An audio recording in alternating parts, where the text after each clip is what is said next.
In this lesson, we will divide radical expressions. So we know that a radical is in simplified form if the following things are true.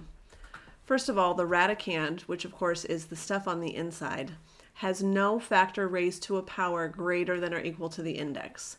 What this means is I know if I have a cubed root and I have a to the fourth, I have not yet fully done my job because 4 is greater than 3.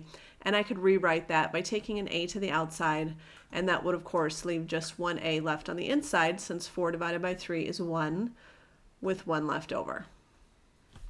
The radicand does not contain a fraction, so I don't want the square root of 1/2. So I don't want a fraction inside the radicand. And there are no radicals in the denominator of a fraction. I don't want a radical as a denominator. So if I ended up with radical 1 over radical 2, I would do something called rationalizing the denominator, which we will talk about in our next video. So for these expressions, we're going to simplify, and they're all going to work out nicely where we don't have a radical on the bottom, but we will make sure that the other items are correct. So no fractions on the inside, etc. So looking at my first question, again, I know that if I have the square root of a fraction, I should just split that into two separate questions. So the square root of 9a squared and the square root of b to the 6th. Now, before I did that, if there was something that could be reduced, I would probably reduce it at that point. Then I can take the square root of 9, which is 3, and the square root of a squared, which is a, and then the square root of b to the 6th, remember we're just dividing, 6 divided by 2 gives me b to the 3rd. For the second one, again, I would do the exact same thing. I would write it as the cubed root of 64x to the 4th, and the cubed root of y to the 3rd, and then simplify. So the cubed root of 64 is 4. The cubed root of x to the 4th, I would take 4 divided by 3, which would give me 1, which gives me 1x on the outside, but I still do have that 1 left over on the inside. And y cubed, that 3 divided by the index of 3 gives me a y as the denominator, so that's my final answer. Notice I don't have anything that can still be reduced in either of those questions, and I don't have a fraction that is inside the radicand. So even though there's still a fraction as the part of the answer, it is not inside my radicand. It's not inside the radical. Now, these are a little different than the last questions that we did, because if you'll notice, I have a square root over each part. Now, there's two ways to do that. One way is to go ahead and take or simplify the numerator, simplify the denominator, and see what you can do, what's left over from there. That's going to be a problem in the first question, because if I took the square root of 4p to the 5th, that would reduce to 2p squared radical p. And on the denominator, there's nothing that I could reduce radical 2p. And we know that we're not simplified completely unless there's no radical on the denominator of a fraction.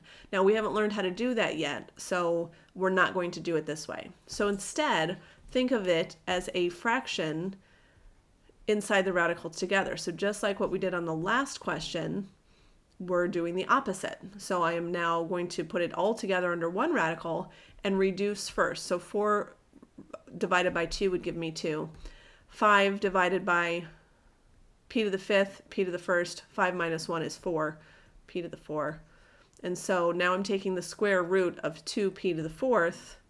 I can't take the square root of 2, but p to the 4th gives me p squared, and then radical 2. That would be my final answer. I would get that same answer on this question. I would just have to work harder to get to that point. And of course, we can look at that in their next video together. Same thing I'm going to do with this next question. I'm going to, because that has the same index of 3, I'm just going to write this as 32x to the 7th over 2x. I'm then going to reduce the 32 and the 6, so the cubed root of 16, and then 7 minus 1 gives me x to the 6th. I know that 16 is not a perfect cube, but 8 is, and so the cubed root of 8 is 2. And 16 divided by 8 gives me 2 left on the inside. And then 6 divided by 3 gives me 2 x's on the outside. So that would be my final answer. Here's one of each for you to try on your own. So press pause, do both questions, then press play to see how you did. For the first, there's nothing that can be reduced, so I'm simply going to write this as two separate radicals, both of them fourth root. And then I'll simplify each. So 9 divided by 4 gives me 2, with just 1 left over, still fourth root. On this one, 8 divided by 4 gives me y squared. Notice there's no radical on the bottom, there's no fraction in the radical, and nothing can still be reduced. For the second, again, I'm going to write this as one radical. So 64x to the 7th over 2x. And I'm going to reduce before I take the fourth root. 64 divided by 2 gives me 32. 7 minus 1 is x to the 6th. And of course, this is a fourth root. So I know that 32 is 2 to the 5th, and that's x to the 6th. So sometimes it's easier to write it in that way. 5 minus 4 is 1, with 1 left over. And 6 divided by 4 is 2.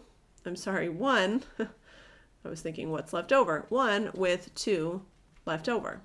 So 4 came to the outside as 1, and then 2 left over. And that's my final answer. So 2x times the fourth root of 2x squared.